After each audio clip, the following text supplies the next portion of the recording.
You will hear a number of different recordings, and you will have to answer questions on what you hear. There will be time for you to read the instructions and questions, and you will have a chance to check your work. All the recordings will be played once only. The test is in 4 sections. Write all your answers in the listening question booklet. At the end of the test, you will be given 10 minutes to transfer your answers to an answer sheet. Now turn to Section 1.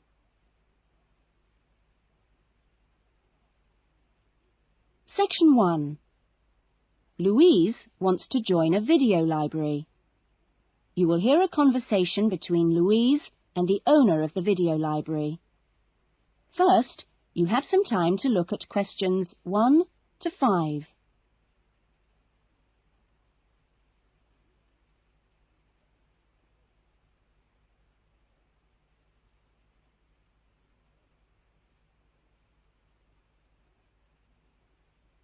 You will see that there is an example that has been done for you. On this occasion only, the conversation relating to this will be played first. Oh, hello. I'd like to join the video library. OK, would you like to fill in the application form now? Yes, I can do it now. Hold on and I'll get a form. Now, I'll just ask you a few questions and then I'll get you to sign at the bottom. Right. What's your full name? Louise Cynthia Jones. Jones. Yes, that's right. Louise's surname is Jones, so Jones has been written on the form. Now we shall begin. You should answer the questions as you listen, because you will not hear the recording a second time. Listen carefully to the conversation and answer questions 1 to 5. Oh, hello. I'd like to join the video library. OK, would you like to fill in the application form now? Yes, I can do it now. Hold on and I'll get a form. Now, I'll just ask you a few questions and then I'll get you to sign at the bottom. Right. What's your full name?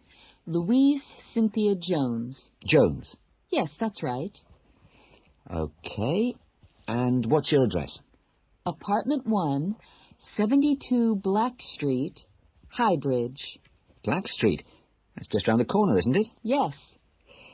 OK, so the postcode is 2085, right? Yes, 2085. And your telephone number? I need both home and work. Home is 9835-6712, and work is 9456-1309.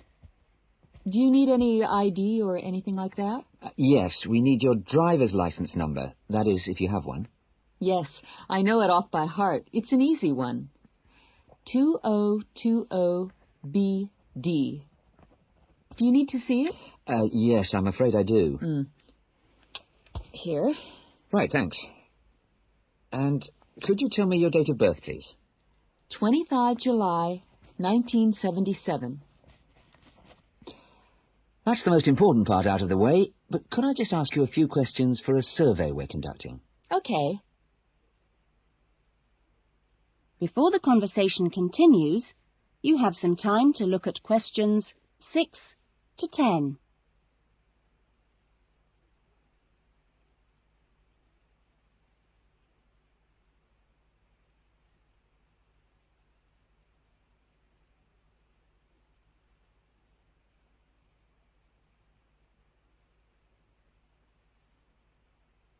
Now listen carefully and answer questions 6 to 10. What kind of videos do you prefer to watch? Have a look at this list. Well, I love anything that makes me laugh. I just love to hear jokes and funny punchlines. I'm not very keen on westerns, although my father likes them. But I'm a real softie, so anything with a bit of a love story is good for me. It doesn't matter how old. Not musicals, though. They're too much. Anything else? I'm completely taken by documentaries of the great outdoors. You know the sort. Animals, plants, and faraway places. I saw a wonderful one on dolphins last week. It was amazing. Now, I think that's all from me, except I need you to sign here on the line. Here's a pen. Oh, and I nearly forgot the membership fee. $25 refundable if you leave the library for any reason. There you are. And do I sign here? Yes, that's it. You can borrow videos now if you like, but your card won't be ready until next week. You can come and pick it up when you bring your first videos back. That is, if you want to take some now. Yes, I'd like to. I'll have a look around. Fine. That is the end of section 1. You will now have half a minute to check your answers.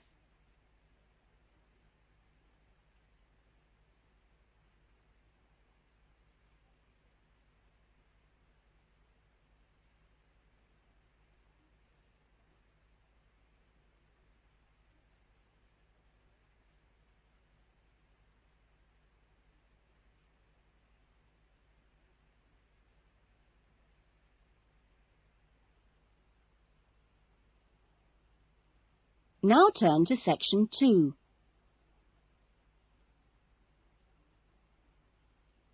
Section 2. You will hear a radio interview about an expedition across the Atura Mountains.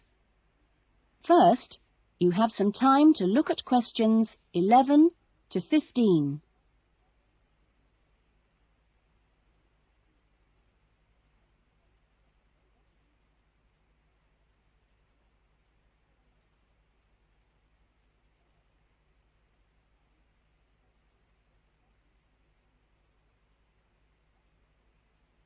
Now listen carefully to the interview and answer questions 11 to 15. A dream came true in 1995 when, over 96 days of the spring and summer, an expedition of 4 men undertook what they believed to have been the first and only complete end-to-end crossing of Morocco's Atura Mountains. I talked to Charles Owen, the leader of the expedition group, about the trip. Charles, how much planning went on beforehand? Well, as you know, I run these walking trips across the mountains for tourists, and over the years I've collected maps and other data to prepare what I call a route book for this trip. And this book basically shows the route across the mountains that we took. You actually broke records while you were out there, didn't you? Yes, it was 900 miles in total, and we managed to climb 32 peaks that were over 3,000 metres high, including Tube Karl, which is, of course, the highest in North Africa. Yeah. We weren't actually out to make a name for ourselves. It just happened, really. What was the weather like? Oh, it got us right from day one, and we were pretty taken aback, really, to find that it rained on quite a number of days. And so we were forced to start replanning our route almost from the outset. One of the obvious problems is the heavy snow which blocks the mountain passes, so you have to make considerable detours. When we were on the way to Imilchil, for example, the snow forced us into a northern bypass, which was new to us. But anyway, either way, we would have been rewarded because, well, we fell upon amazing high meadows, huge gorges, and wonderful snow-capped mountains. The scenery was as fine as any we saw on the trip, and that was how it was every time. Having to take another pass was never a disappointment. You now have some time to look at questions 16 to 20.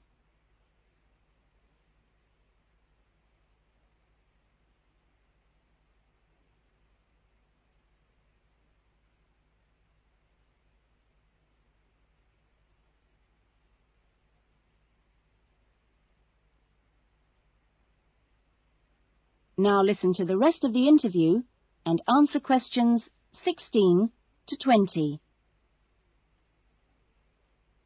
It was in many ways a social trip, wasn't it? Yes. We'd arranged to meet up with friends at various points on the journey. I mean, this was actually one of the purposes of the trip.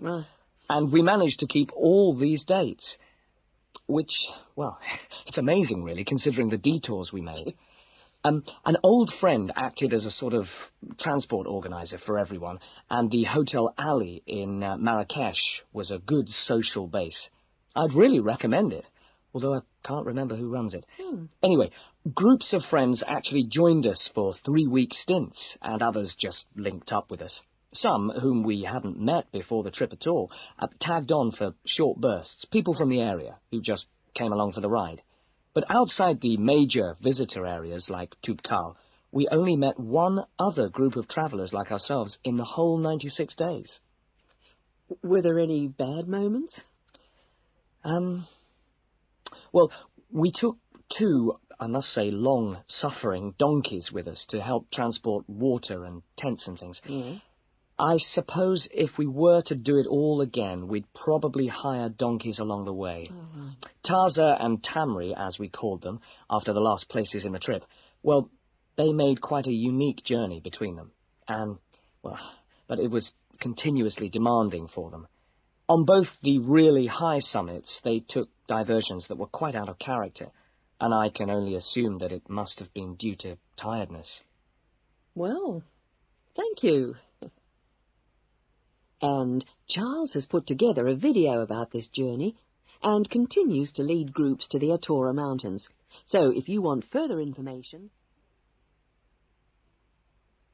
That is the end of section 2.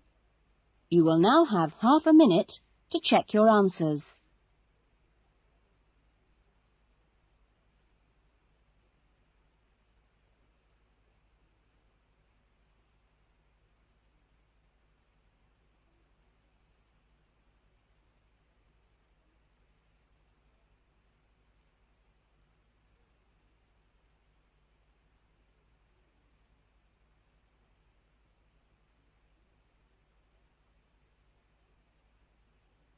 Now turn to section 3.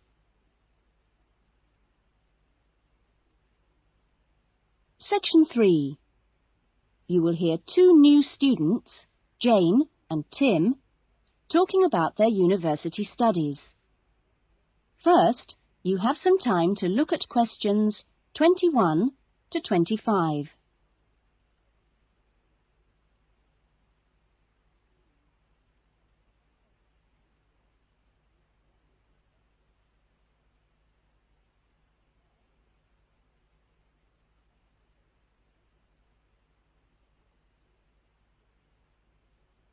Now listen carefully to the discussion and answer questions 21 to 25. Hi, Tim. Jane. How are you? Fine. I've been wondering when I'd run into you. Have you been here long? I arrived yesterday, on Sunday. How about you? I got here a few days ago, on Saturday. No, wait a minute. What's today? Sorry, Friday, not Saturday. But we didn't have to be here till today. Yes, I know. But I wanted to get my things moved into my room and just take a look around. So, did you decide to do English in the end? No, I changed my mind and opted for history instead. Oh. And you're doing biology, if I remember correctly. Yes, although to start with, I couldn't decide between that and geography. How much reading have you got? I was given an amazingly long list of books to read. See? Wow, it does look pretty long. Well, I counted 57. I could hardly believe it. What's your list like? Well, it's not as long as yours, but it's still pretty big. There are 43. I don't know how I'm going to get through them all. Well, you don't have to read them all this week. You just have to stay ahead of the lectures and seminars. Have you got your class schedule yet? Yep, it came with a reading list. When's your first lecture? Tuesday. How about you? The day after. It's my busiest day. I've got 2 lectures in the morning and 1 in the afternoon. Before the discussion continues, you have some time to look at questions 26 to 30.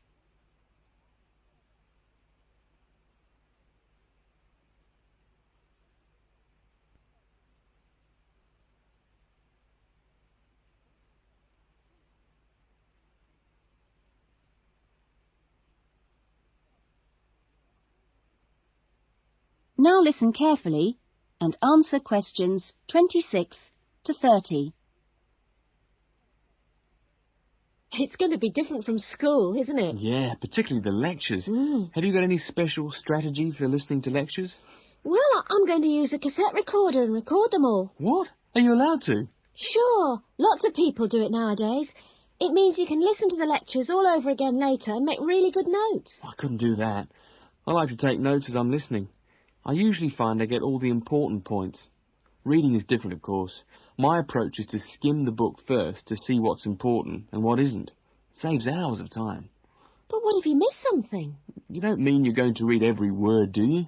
Well, that's what I usually do. Well, that's up to you, but I think you're crazy. Oh. What's your first lecture on, anyway? Oh, it's a lecture on the French Revolution. The French Revolution? How boring. Oh, it's not boring at all. It was an amazing period of history. It changed everything in Europe.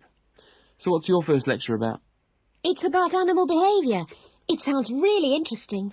Look, I was on my way to the library. I'm going to get some of these books out and start reading for the first essay I've got to write. And what have you got to write about? No, you'll never believe it. I think our professor must have a sense of humour.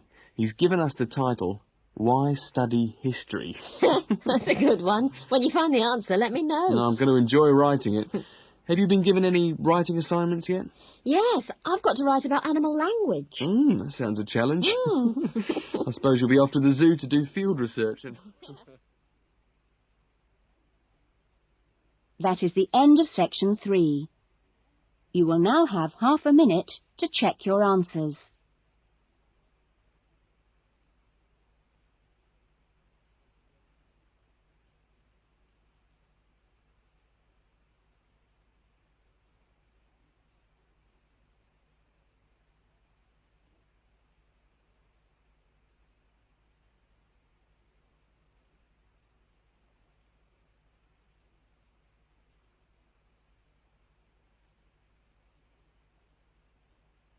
Now turn to section 4.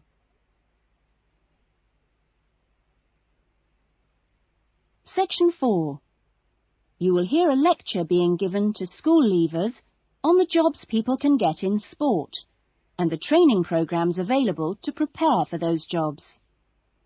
First, you have some time to look at questions 31 to 40.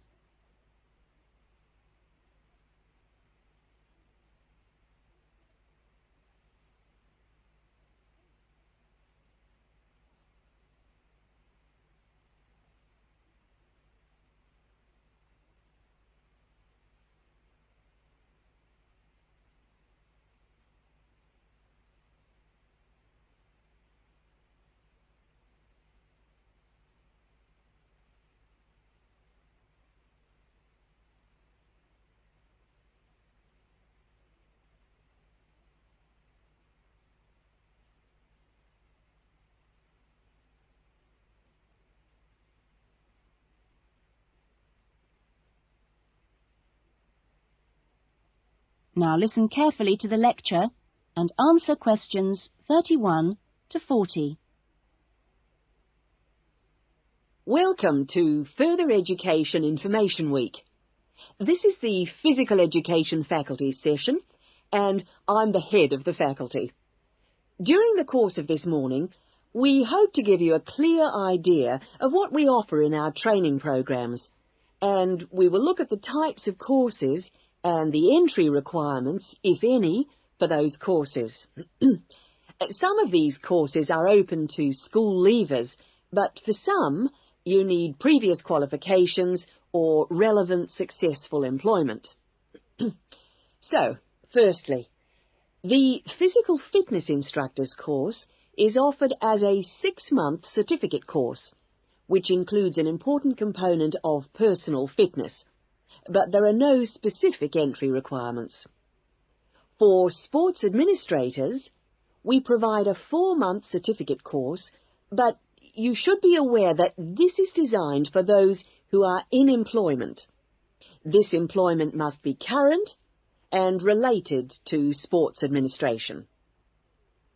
For the sports psychologist course, we offer a 1-year diploma course, but this diploma course is available only to those who already hold a degree in psychology.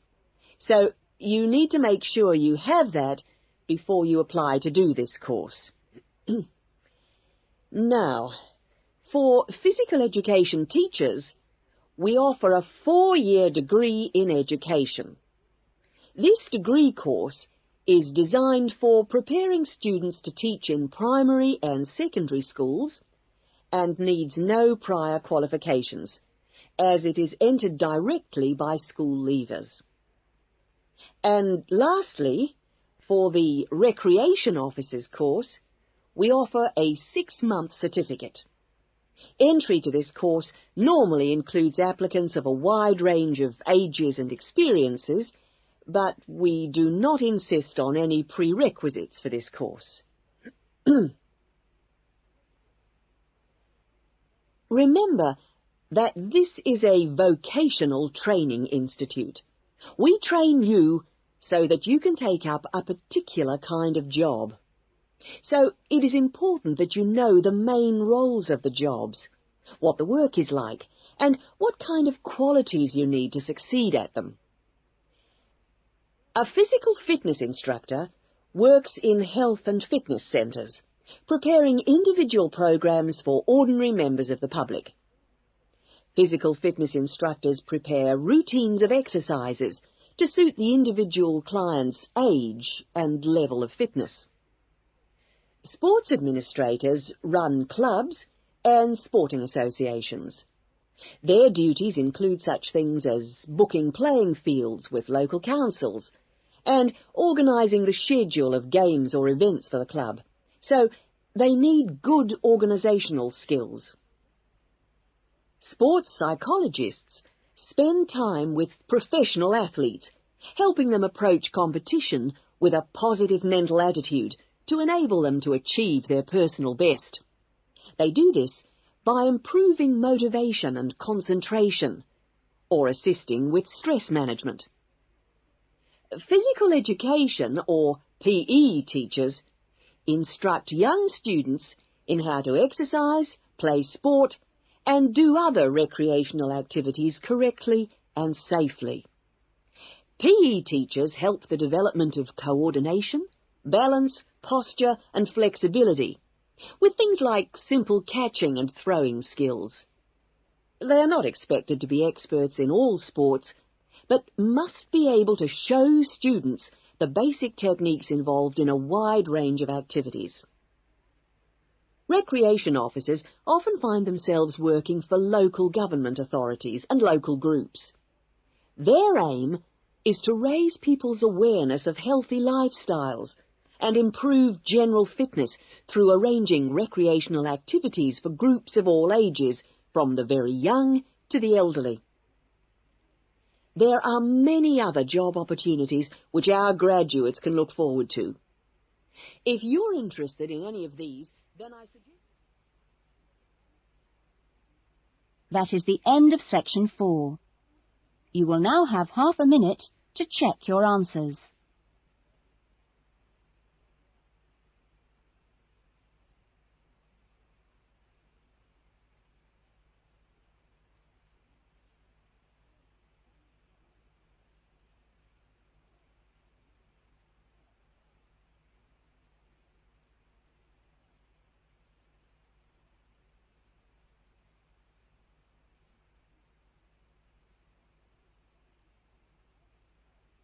That is the end of the listening test.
Australia.